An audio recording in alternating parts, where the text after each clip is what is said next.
Okay, in the last video we have understood the beam detailing. So from here we're going to learn how to do the beam detailing. So if we come back to the floor beam layout plan, there you go, this is our floor beam layout plan, and let's say we're going to be doing the beam detailing for the FB7 beam. So in order to do that, let's follow the steps. I'll show you the steps, so you just need to follow them. First of all, you just need to select the FB7 beams with the columns attached. So we're going to use the cross selection. There you go, the cross selection there. Or you can just select them with the dimensions like that. There you go. And since this has got left out, we're just going to use the other selection to select all of those. Now CO enter for copying and touch on a column's head. There you go. And then bring that to upwards somewhere that will not disturb the original drawing. There you go. There we go. It's done. Now we're going to need a new layer. Now I'm calling this layer beam detail layer, and you can choose whatever relevant color you want, and always remember the color must be a color that does not stand out or does not look dull as well.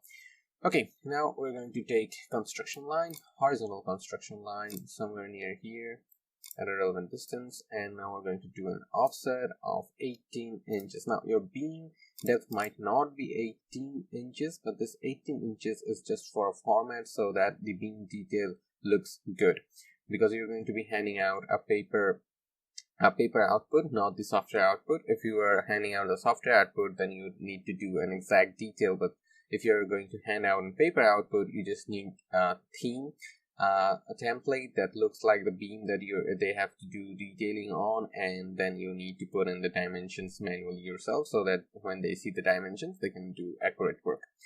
Okay, all right, now we have taken an 18-inch offset right over there.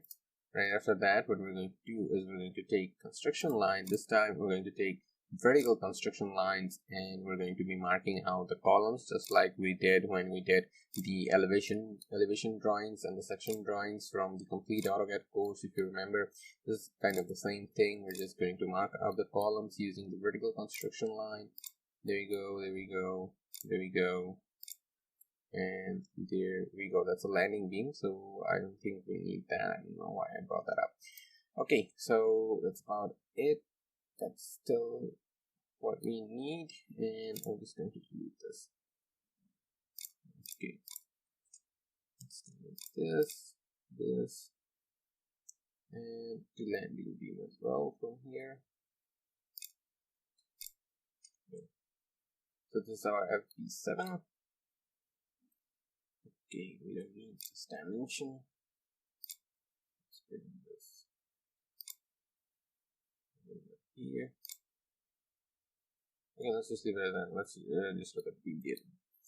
Okay, now we have marked our columns as well. Now we're just going to take a rectangle and put it around the drawing that we're wanting to do. So this is the rectangle. There you go. Now we're going to trim everything from all of the sides. This side, this side, this side, this side, and these lower ones as well. Now I'm just going to remove the rectangle because the purpose of the rectangle was to do the detailing. Now let's just remove the dimensions of the lines as well. We don't really need them right now. Just deleted them. Now we're going to trim out the access bars. This part, sorry, not that part, that's a beam. This access part, and here's the other access part. So there we have it. This is our FB7 with the columns intact. Now I'm just going to take the bubbles. Let's take the bubbles from there. CO, that location, and let's put it right over there. Now we're just going to extend the lines.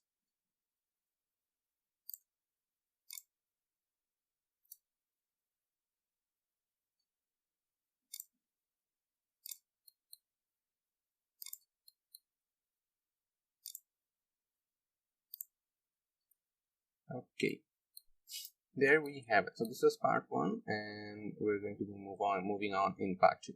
Alright, thank you very much for watching.